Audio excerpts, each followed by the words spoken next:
They say the sea remembers everything. Every ship that sailed, every soul that's been lost, every prayer whispered across the waves. Tonight, we journey back to the autumn of 1868, to a night when the ocean raged with primordial fury and a young woman named Charlotta climbed the spiral stairs of her father's lighthouse to tend the beacon she'd watched guide sailors home since she was just a little girl. On this night, the sea would deliver more than she ever could have imagined to her shore. It would bring a reckoning with the past, a test of forgiveness, and perhaps a love as enduring as the light itself.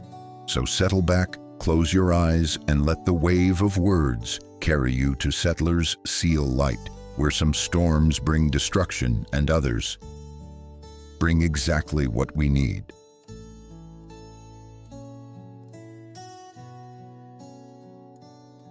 The gale had been building for 3 days when she climbed the spiral stairs to check the light. Outside, the Atlantic threw itself against the rocks of Settlers Seal with primordial rage.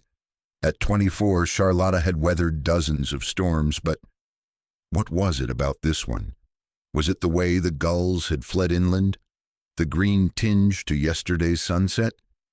Each step up the iron staircase rang hollow beneath her worn leather boots, the sound swallowed by the storm's growing fury.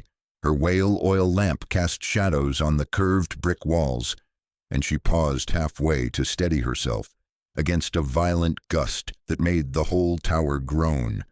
Her father lay below, his legs splinted, resigned to sending his daughter alone in his place.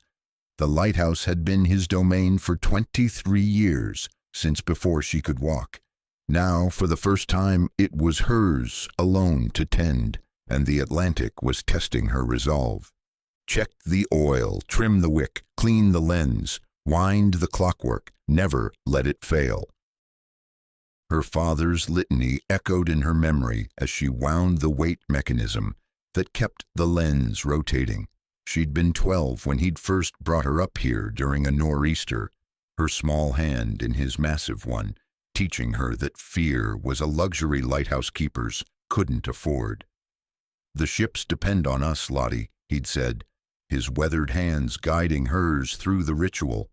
Storm or calm, sickness or health, the light must not fail.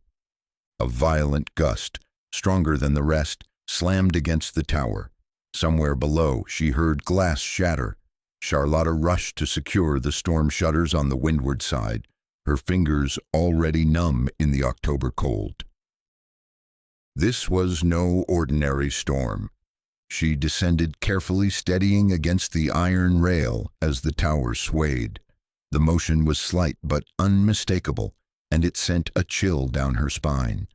Her father had taught her not to fear the sway, had given her a tiny logbook when she was a little girl. It had no other purpose than for her to mark the sway, and she scratched a line every time the storms would scare her.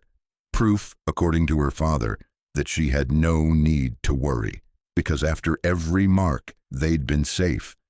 But there's always a stronger storm, she thought to herself. All the same, she pictured herself marking a line in that logbook, just as she had in the old days, not to disregard danger, but to calm her nerves, to navigate it properly. In the keeper's quarters, her father lay propped against goose-down pillows, his splinted leg elevated on a wooden crate. His face, usually ruddy from sun and wind, appeared gray beneath his salt and pepper beard. "How does it fare up there?" Walter Briggs asked, though the tightness around his eyes suggested he already knew. "The light is steady. The mechanism is sound." Charlotta knelt beside him, checking the splint she'd fashioned from driftwood and torn bedsheets. "The wind's picking up something fierce." 60 knots at least. He grimaced as she adjusted the binding. "Maybe 70. I can hear it in the tower's song." "Papa, you need laudanum for the pain." "Absolutely not." His blue eyes flashed with stubborn pride. "I'll not lie here senseless while my daughter faces this tempest alone. Bad enough I'm useless as a broken oar." "You're not useless." She tucked a wool blanket around him with the same gentle firmness she'd once used with injured seabirds. "You're injured. There's a considerable difference." His calloused hand caught hers, and she felt the tremor there, pain or worry she couldn't distinguish. "I've kept this light for over 2 decades, Lottie, through the storm of '52 that took the maiden's dream, through the blizzard of '67, and now, when the worst gale in memory comes calling, I'm laid up like some invalid while your daughter does exactly what you taught her." She squeezed his fingers, feeling the familiar roughness of rope burns and salt cracks. "Trust in your teaching, Papa, and trust me." He studied her face, her mother's determined chin, her own steady gaze, and finally nodded. "Mind the oil reserves. This storm's got legs, might blow for days yet." She prepared a hasty meal of hardtack and yesterday's fish chowder, ensuring her father ate before climbing once more to the watchroom. The small chamber beneath the lamp room offered the best vantage of the surrounding waters, and she settled into the worn oak chair with her brass telescope, a knitted shawl wrapped tight around her shoulders. The beam swept across the maelstrom in its eternal rotation. 7 seconds of light piercing the darkness, 3 seconds of black nothing, 7 of salvation, 3 of void. She'd grown up to that rhythm, could feel it in her heartbeat.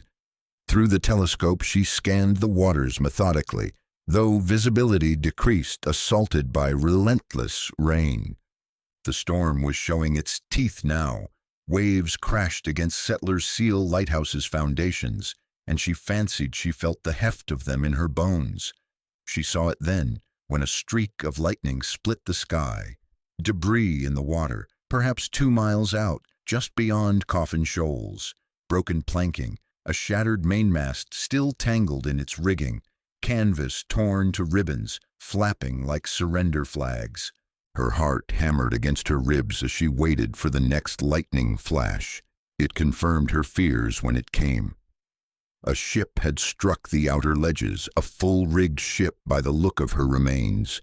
And there was that movement, a figure clinging to what might have been the ship's wheel, still attached to a section of decking.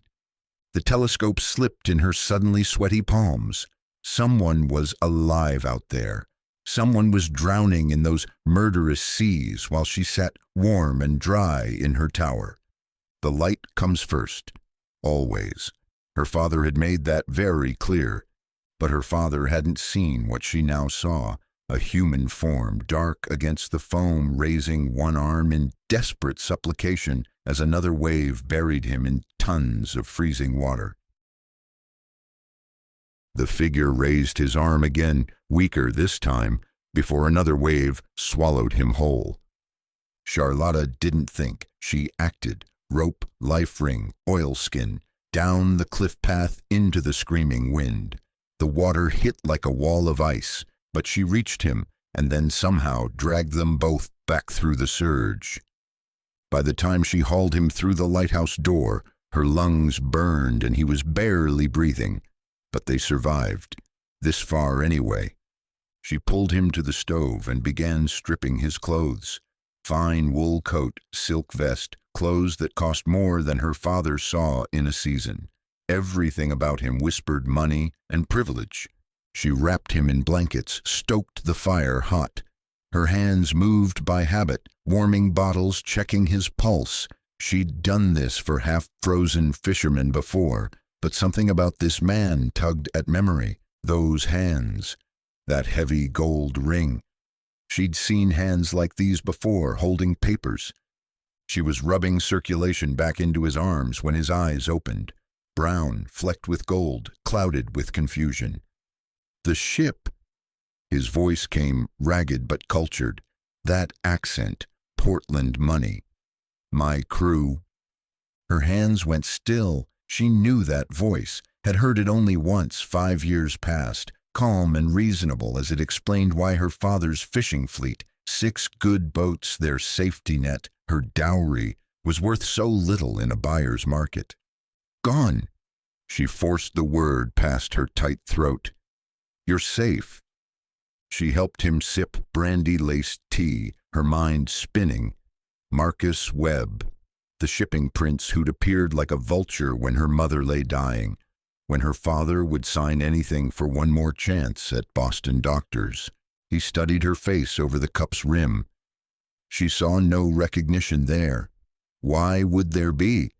She'd been nobody, just Walter Briggs's daughter, silent in the corner.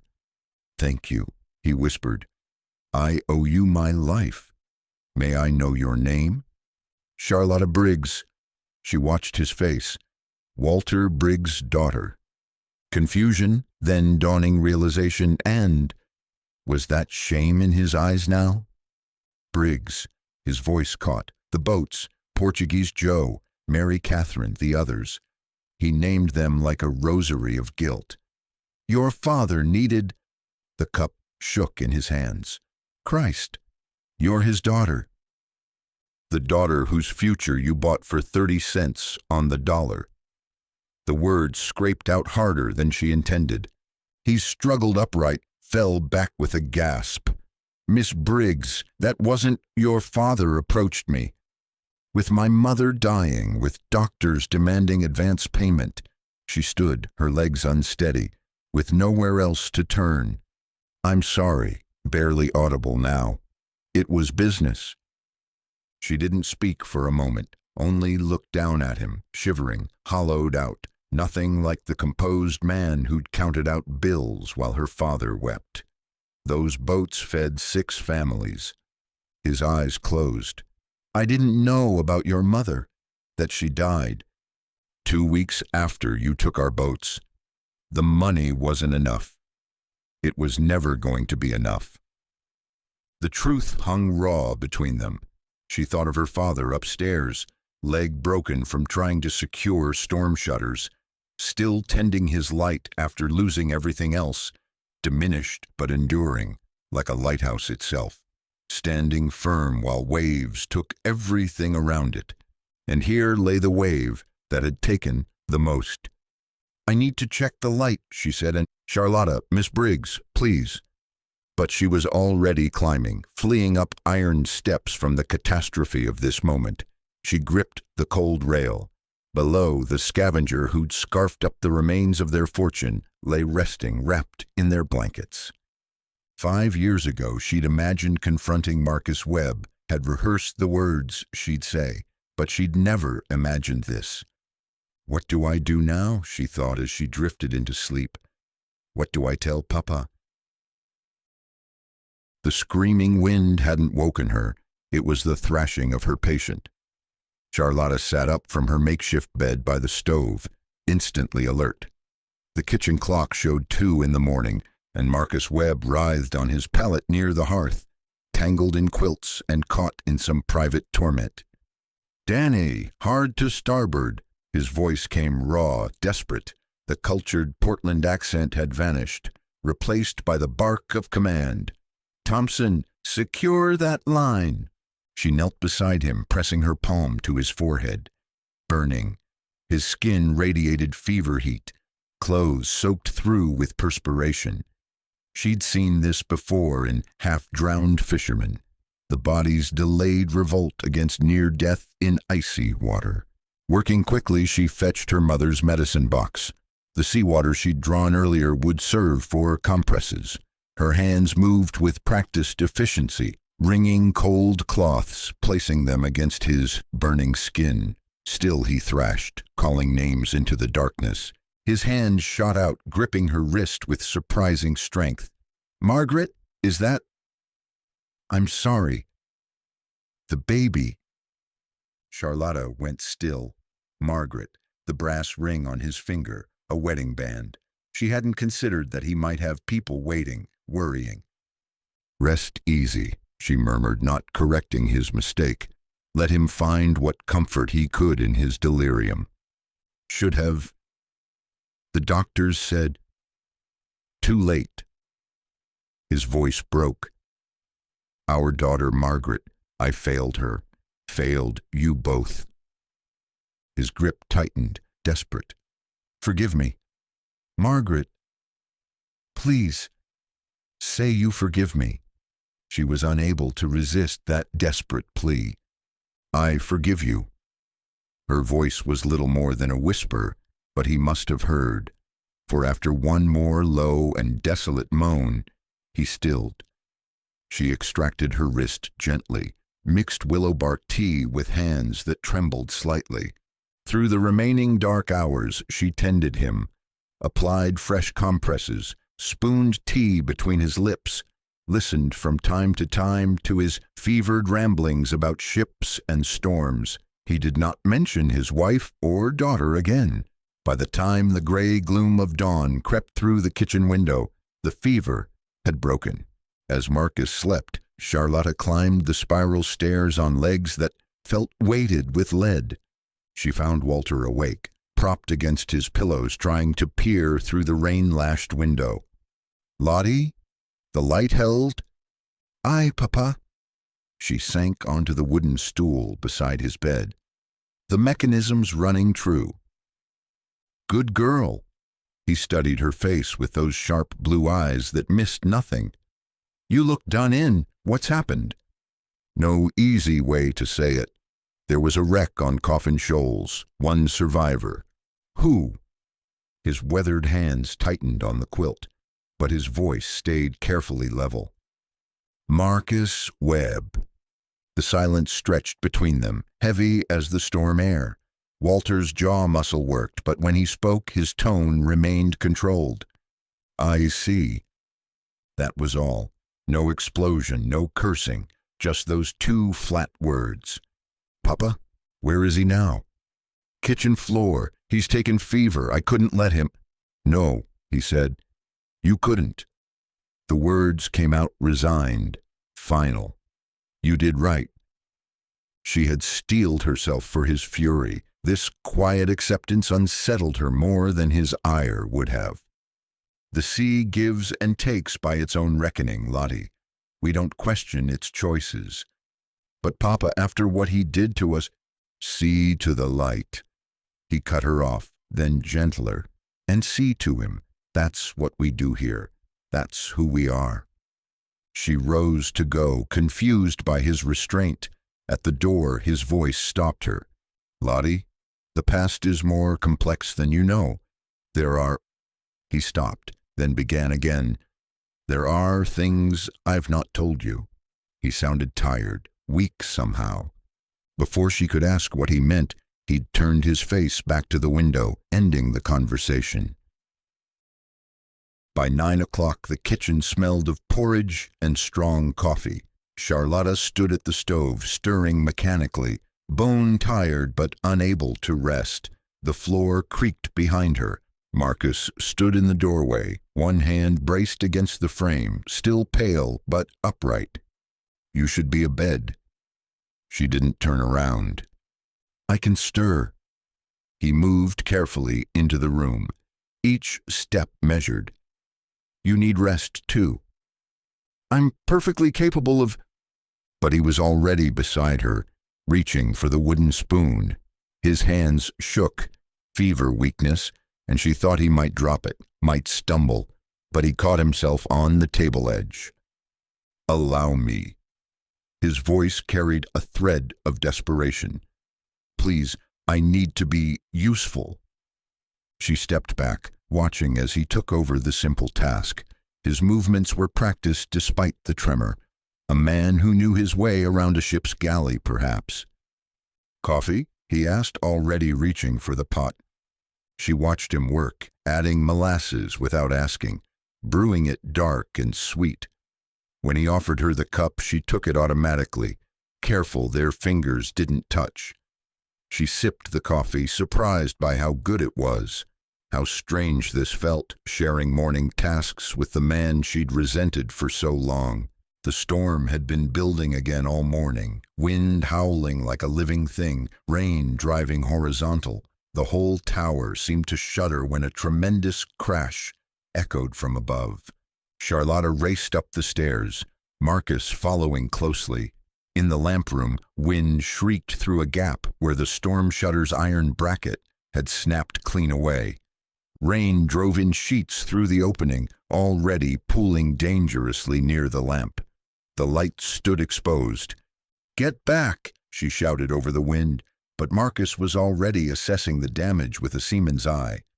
"I'll need rope, a marlin spike, and whatever spare brackets you keep," he called above the gale. "You're in no condition." He was already moving, steady now with purpose despite the fever's lingering effects. The rope. She fetched what he needed, watched him work. His hands moved with sure knowledge, threading line through the bracket's eye, fashioning a complex series of hitches. From below, silence. Then her father's voice carried up the stairwell, thoughtful rather than critical. "What knot did you use?" "Clove hitch with 2 half hitches," Marcus called down, still testing the repair. "Learned it in a Madagascar typhoon, the pressure distribution." "Well?" Walter's grunt carried up the stairs, a note of grudging respect. "That'll serve." By 8 o'clock, the gale had reached its full fury. The lighthouse swayed visibly now, and Charlotta brought tea to the watchroom, where Marcus sat wrapped in a quilt, monitoring the light's steady rotation. He stared out into the darkness where his ship had died. In his palm lay a brass button worn smooth by worried fingers. "Danny Johnson," he said quietly. "First mate, 3 daughters in Gloucester."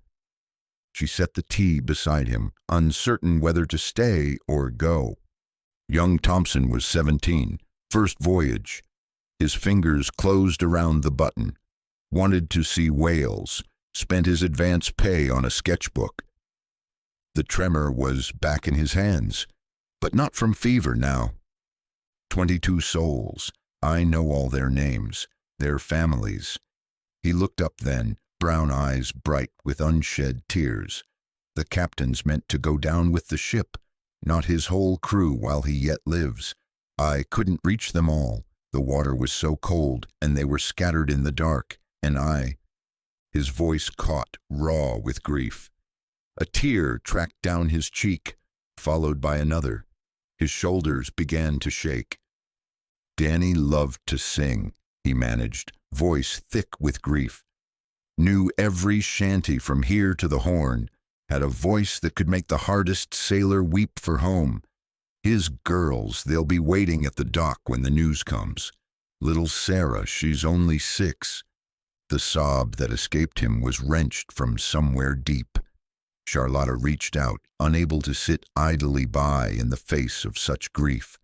Her fingers touched his cheek, brushing away the wetness there. The gesture was meant as comfort, but when he turned his face into her palm, eyes closing as if nestling into her touch, she could feel it become something more, something she wasn't sure she could accept. "I'm sorry," she whispered, though whether for his losses or for the complexity of what she suddenly felt, she couldn't say. He covered her hand with his own, holding it against his face for a moment. When he finally released her and she withdrew her hand, they both seemed unsteady by what had passed between them. "Tell me about the others," she said softly, her voice not quite steady. "All of them." As he spoke, the light swept across the storm-torn sea, 7 seconds bright, 3 seconds dark, but in the watchroom something new had sparked to life, fragile as flame, persistent as the light itself. Dawn crawled through the storm like a wounded thing. Charlotta found Marcus at the kitchen window, her father's brass telescope steady in his hands, despite the tremor she'd noticed yesterday. Currents shifted northeast. His voice carried the hoarse edge of a man who'd spent the night battling demons. "See how the foam streams differently now?" She moved beside him, close enough to catch the scent of wood smoke and the sea that clung to his borrowed clothes. "You know these waters well." 15 years of charts and soundings. He lowered the telescope and she saw his knuckles had gone white around it. She busied herself with morning tasks, banking the stove's coals, grinding coffee beans, a routine as familiar as breathing. When Marcus moved to help, they fell into wordless rhythm, two people navigating around each other's edges. Like a dance, she thought, then pushed the notion away. In the lamp room, she demonstrated the winding sequence, acutely aware of his focused attention as his eyes tracked her movements. Like a ship's chronometer.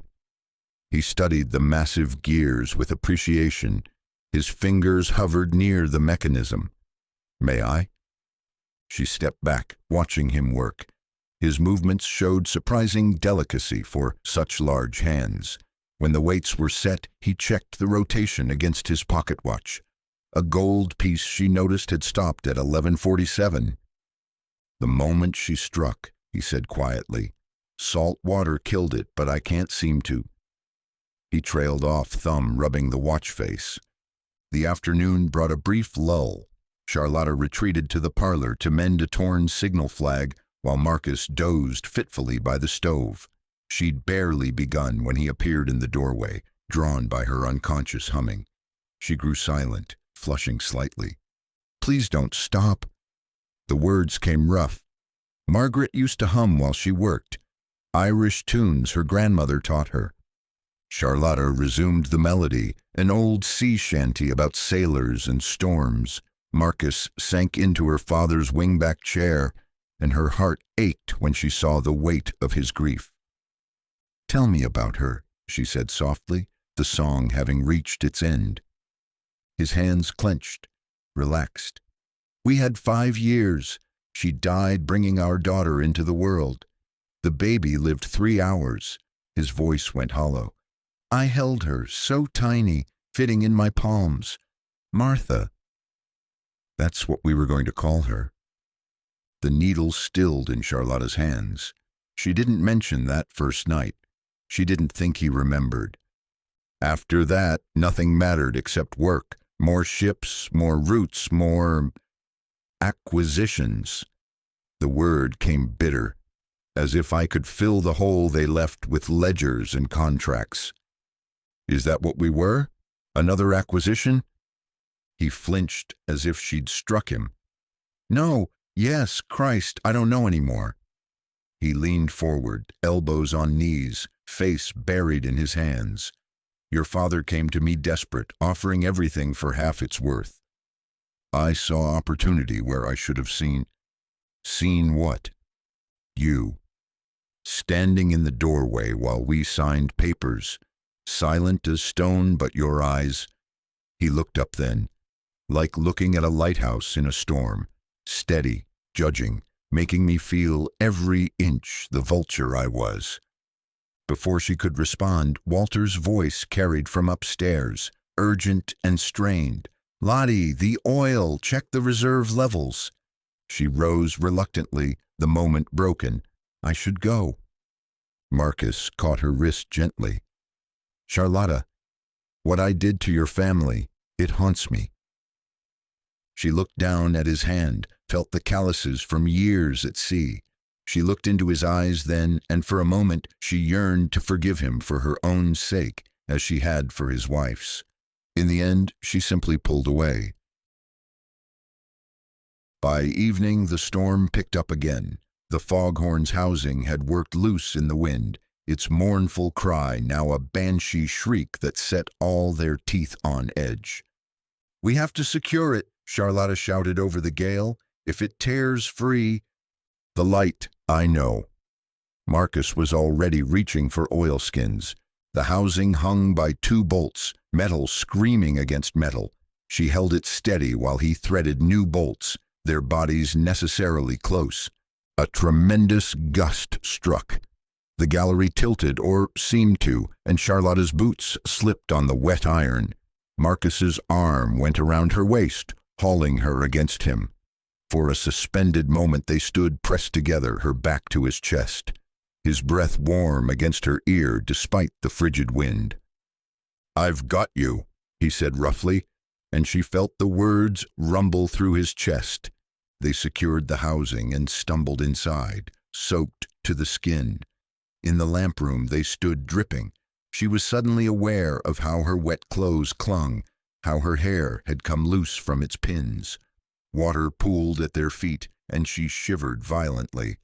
"You're freezing," Marcus said, his own teeth chattering. "We need to get dry." They hurried down to the kitchen where the stove still radiated blessed heat. Charlotta grabbed towels from the linen chest, tossing one to Marcus before pressing another to her streaming hair. They stood near the stove, both focused on wringing water from clothes and hair, trying to stop the bone-deep shivering. "Your lips are still blue," he said, glancing at her. He pulled another towel from the linen chest, immediately wrapping it around her shoulders before she could protest. When she shivered again, he pulled off his own half-dry towel and added it around her shoulders. "Marcus, you need—" "I'm used to cold." He tucked a dripping strand of hair behind her ear. He rubbed her arms through the layers of toweling, trying to restore circulation. "Better?" His voice had gone soft. She nodded, not trusting her voice. Up close like this, she could see the concern in his eyes, the way his own wet hair fell across his forehead. "You need to get into dry clothes," he said, stepping back reluctantly, "before you take ill." She almost smiled at the echo of advice she'd both given and heard herself countless times. She paused at the doorway, looking back. He stood by the fire in his soaked clothes, watching her with an expression she couldn't quite read. Protective, tender, something deeper she wasn't ready to name. "Thank you," she said softly. His smile was crooked, almost shy. "Go on now, before you catch your death." As she climbed the stairs, she could still feel the phantom warmth of his hands through the towels, the careful way he'd tended to her. Near midnight, another disaster threatened. A grinding sound from the light mechanism sent them racing upstairs. One of the main gears had cracked, teeth beginning to separate. "God in heaven," Charlotta breathed. "If that fails—" The light dies. Marcus was already examining the damage. "We need to brace it, redistribute the stress. What metal do you have?" She fetched scraps and tools while he sketched solutions by lamplight. Working together, they fashioned a crude brace. She held pieces steady while he secured them. "Almost there," he muttered, stretching to reach the final bolt.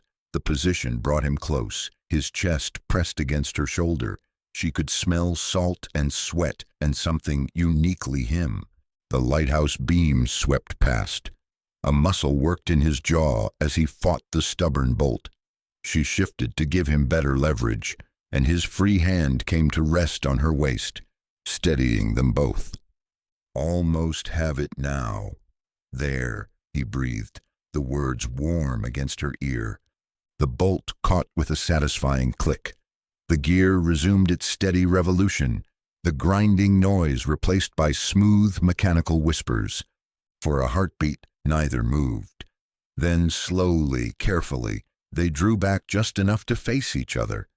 The lamp room felt suddenly airless. "We did it," she said, sounding breathless. "We did." His hand found hers in the dimness, lacing their fingers together with careful deliberation. "Charlotta." He paused. She turned fully toward him, and his other hand rose to cup her face, thumb tracing the curve of her cheekbone. She leaned into the touch, eyes fluttering closed. "Look at me," he whispered. When she opened her eyes again, he held them with his own.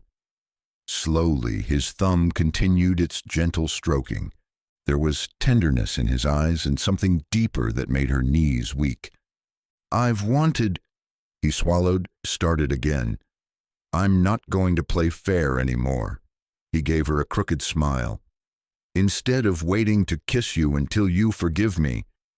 His hand shifted, tilting her chin gently. He leaned close. "I'll just kiss you until you forgive me." They startled apart when they heard Walter's voice. "It's not a tactic that will work on her father." Marcus. Walter stood in the stairway, supported by his makeshift crutch. We need to talk, privately. Papa? Alone, Walter interrupted, his weathered face carved from stone. What I have to say concerns the man, not my daughter. Charlotta felt the dismissal pierce deep. To be sent away like a child set her teeth on edge. Papa? Go, Lottie, see to the oil reserves. His tone held that particular firmness she'd learned not to challenge. She climbed the spiral stairs slowly, each step a hollow chime against iron. But at the first turn, hidden by the curve of brick wall, she stopped. If he was going to send her off like a child, she'd eavesdrop just like she did when she was a child. She stayed still as possible, afraid the metal staircase might give her away with any shift of weight. Sit, Webb. Walter's voice carried up the stairwell. What I'm about to tell you, Christ almighty, I should have spoke of it years past. The chair scraped, sounding loud in the confined space. Marcus's response came measured, wary. I'm listening. You think you ruined us. A bitter laugh punctuated his words. The great Marcus Webb, destroyer of the Briggs fleet. But that's bull, and we both know it. Charlotta's fingers curled against brick. What did he mean? The fishing business was drowning long before you bought us out. 2 years, maybe 3. My fault entirely. Sir, I don't... Quiet. Let me say this while I've got the spine for it. There was a pause, and she heard liquid pouring, whiskey from his hidden bottle. 23 years I've kept this light. It's my calling, my purpose. God knows I was born to it. But a man can't serve 2 masters. While I was up here polishing lenses and charting weather, my business manager, you remember him? Thin fellow, nervous hands. Jeremy Holbrook. There was a strange note in Marcus's voice. Nervous because he was stealing me blind. Bad contracts, skimmed profits, repairs that never happened. By the time I noticed, he'd bled us near to death. 3 days later, Mary took sick and... Walter's voice cracked like storm-stressed timber. Charlotta pressed her knuckle between her teeth, her chest tight. The consumption took her so fast. One day roses in her cheeks, the next coughing blood into handkerchiefs. Charlotta's left knee, pressed against the iron step, screamed in protest, but she couldn't move now. Not when Papa was speaking truths she'd never known. Doctors wanting payment in advance, Walter continued, and me with nothing but dying boats and Holbrook's lies. When I came to you, I was desperate, not just for Mary's care, but to salvage anything before it all went under. Sir, I found... Pride's a devil, Webb. Easier to let you be the villain than admit I'd failed my family. Failed my Mary when she needed me most. Failed my daughter. His voice dropped to barely audible. Let her hate you rather than see her father for the fool he was. Silence stretched taut. When Marcus spoke, his words scraped raw. I tried to find him. Holbrook. After the sale, when I reviewed the books properly, I saw what he'd done. Traced him to Baltimore. And dead, face down in an alley. Gin, they said. Nothing left to recover. I wanted. God help me, I thought, if I could return your money. I never knew you went after him. Surprise mingled with respect in Walter's tone. All these years, and you never breathed a word. What good would it do? The damage was done. Your wife gone, your daughter's future. Marcus paused. She had every right to her anger. Someone should pay for what happened to your family. She wasn't aware she'd made a sound until she heard her own harsh breathing, then the sudden scrape of the chair a moment later. Footsteps moved toward the door. Charlotta fled, taking the stairs 2 at a time, her mind splintering. Behind her she heard pursuit. Not her father's careful gait, but Marcus's quick stride. She reached her room, fumbled with the latch, shut the door just as his boots gained the landing. Her hands trembled against worn wood as she pressed her back to it, breath coming short. A soft knock, and then his gentle voice. "Charlotta." She opened the door, found him standing there, with those brown eyes that saw too much. "You heard it all?" His eyes searched hers, not a question. "Everything." She turned away, moving to her narrow window. The storm still raged, rain lashing like tears against the glass. 5 years, 5 blessed years he let me believe. He was protecting you. From what? The truth? She whirled, her loose hair whipping. That he was human, that he could fail? I'm not a child, Marcus. Haven't been since Mama died. No? He stepped into the room, closing the door soft behind him. You're not. The tears came then. I said terrible things, thought worse. She sank onto her bed. And you just bore it, knew the truth and just took it. Her voice broke. Why? He knelt before her, taking her shaking hands in his steady ones. Because the pain was real, even if the cause wasn't. Because I did profit from your loss, regardless of how it came about. Because... He reached up, thumbing away tears with infinite gentleness. Because from the moment you pulled me from the water, I've been drowning in a different sea entirely. She looked at him then, this man who was not the villain of her careful hatred, not the cold merchant she'd once assumed, but a man who'd carried guilt not his own, who'd tried to make amends in silence, a man she suspected she was beginning to love. I'm sorry, she whispered. Don't. His hands cupped her face like she was something precious, breakable. We've both been prisoners of the past. Maybe it's time we moved forward. She leaned into his touch, eyes closing, feeling the calluses from honest work, the warmth of living flesh. Marcus? I meant what I said earlier. His voice dropped low. About kissing you until you forgive me. Her eyes opened, found his so close she could count the gold flecks in the brown. I already have. Then I'll have to find another reason. He rose slightly on his knees, bringing their faces level. Her hands found his shoulders as he leaned closer, time stretching.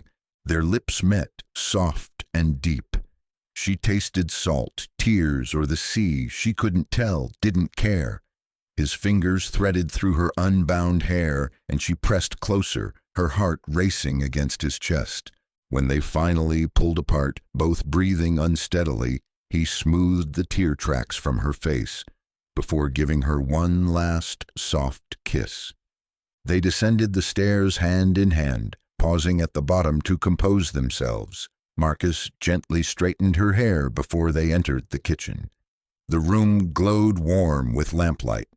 Walter sat by the stove, adding split pine with movements that seemed infinitely tired. The kettle whistled. He turned at their entrance, his sharp eyes taking in their joined hands, their flushed faces, the new softness between them. A wistfulness came into his weathered features. Storms breaking, he said simply. Can see stars to the west. It was true. The wind's howl had gentled to a sigh, and the sound of rain against the kitchen window was decidedly less severe. Charlotta busied herself with the tea, feeling almost too aware of Marcus beside her. They sat around the scarred kitchen table, steam rising from their cups. Walter watched them over his mug, a small smile playing at his lips when their hands brushed, reaching for the sugar bowl. When Marcus automatically shifted his chair closer to hers, he noticed too how Marcus took off his damaged pocket watch and slid it quietly into his pocket. Your mother, Walter said suddenly, his voice soft as he gazed at Charlotta. She had that same look when we first fell in love. Charlotta felt heat rise in her cheeks, but didn't pull her hand away when Marcus covered it with his own. The supply boat will come tomorrow if the sea's calm, Walter continued. Captain Morrison punctual as the tide. They'll take word to town about the wreck, about survivors. Walter rose stiffly, fatigue showing in every line. I'll tend the light once more before bed. No, stay, he said as they moved to help. I need the time alone, to think. At the door, he paused. Marcus? The name came careful, like he was testing its weight. What's gone is gone. What's ahead? He glanced at his daughter, that wistful smile deepening. Well, that's for tomorrow. The fog signal sounded one last time through the thinning murk, low and lonely. Then silence, but for the rain's gentle patter.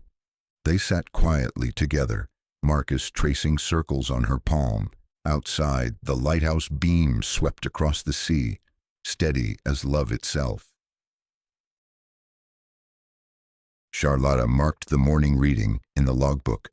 The kitchen smelled of coffee and wood smoke, and through the window she could see gulls wheeling against an impossibly blue sky. Beside her, Marcus cleaned the lens with practiced movements. His sleeve brushed hers as he reached for a fresh cloth. Out with you both. Walter's voice carried from the kitchen doorway. He leaned on his crutch, but managed a few steady steps into the room, pride evident in his careful progress. A man can make his own breakfast without hovering nurses. Papa, your leg is faring just fine, as you can see. He lowered himself into a chair with only a slight grimace. Go on, the sun's out for the first time in a week. Take advantage. Charlotta glanced at Marcus, who was already setting aside the cleaning cloth. They descended the iron stairs together, emerging into sunshine. The sea sparkled benign and blue. Hard to believe, Marcus said quietly, his eyes scanning the calm waters where the Sovereign had died. She knew he was seeing his ship, his men. She took his hand then, and they walked along the cliff path in companionable silence. Gulls cried overhead, and she could taste salt on the mild breeze. Boat coming. Charlotta shaded her eyes against the morning glare. That'll be Captain Morrison. They wandered toward the landing, watching the supply boat navigate the channel with steady precision. Morrison was indeed punctual as the tide, just as Walter had predicted. By the time they reached the weathered dock, Morrison was securing his lines. The captain looked up. Morning, Miss Charlotta. Morrison greeted them cheerfully. How's your father's leg mending? Quite a blow we had there. Worst I've seen in 15 years of running supplies to Settler's Seal. He was already reaching for the supply crates when he noticed the man beside her. And who might this be? Captain Morrison, Charlotta said. This is Marcus Webb. He was shipwrecked in the storm. Morrison's hand stilled on the crate. The color drained from his weathered face. Webb? Marcus Webb of the Webb shipping line? His voice dropped to barely above a whisper. Good God, man.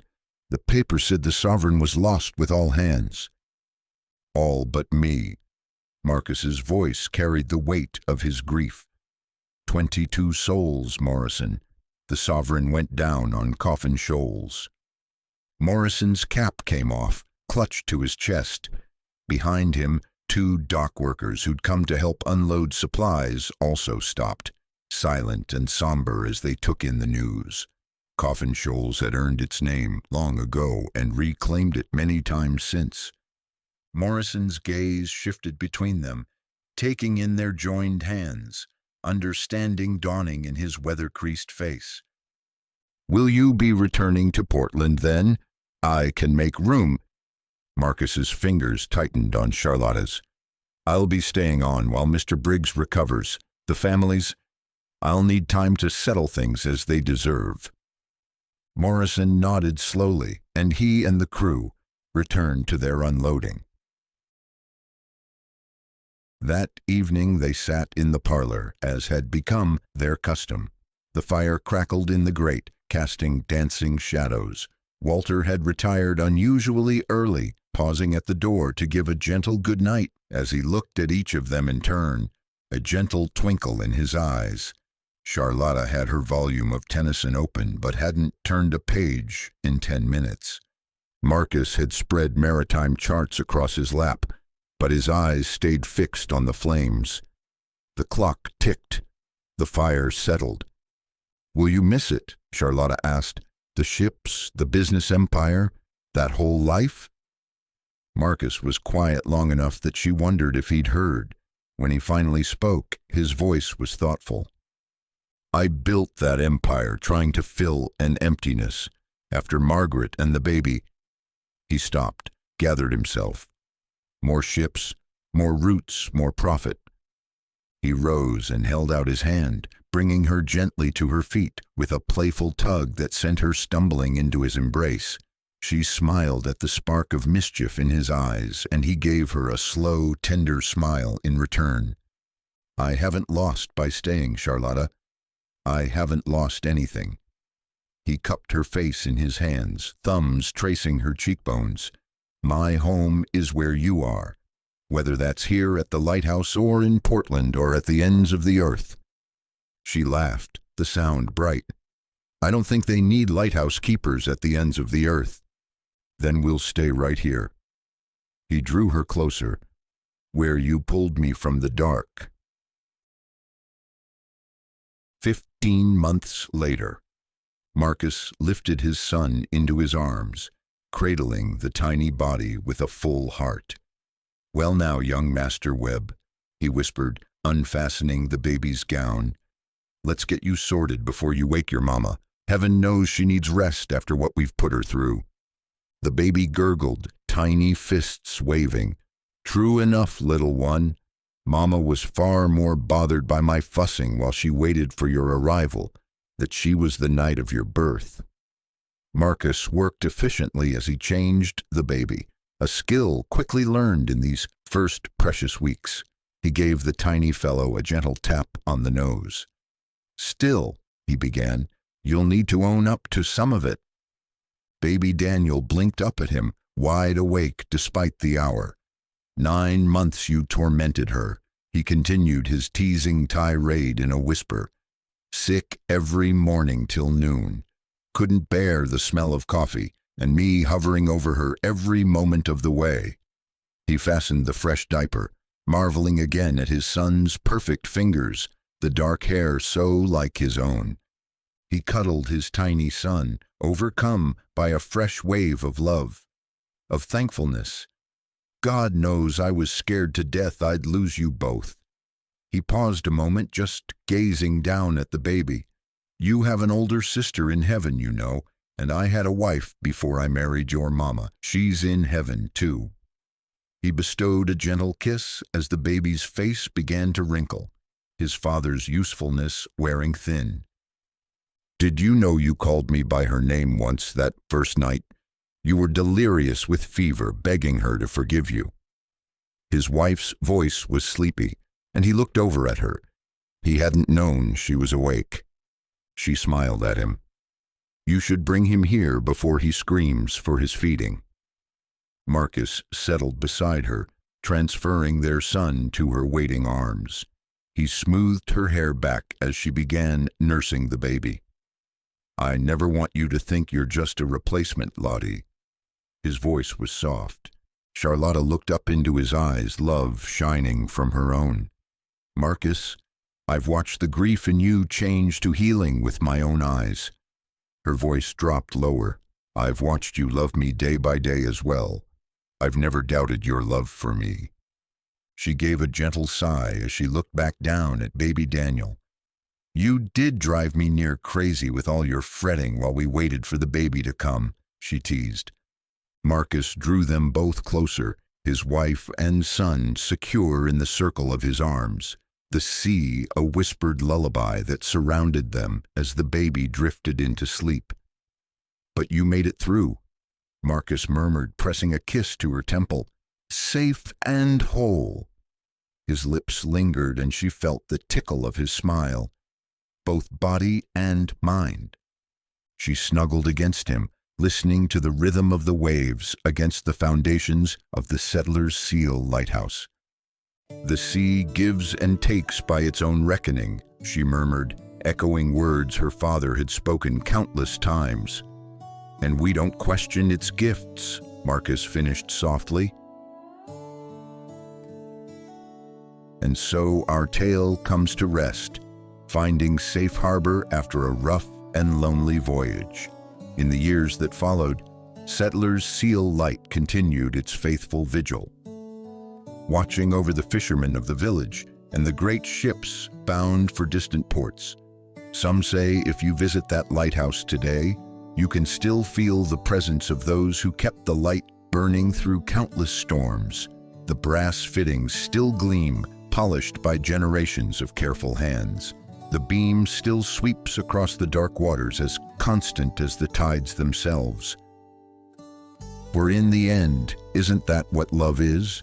A light in the darkness, a beacon that guides us home, a promise that someone is always watching, always waiting, always caring.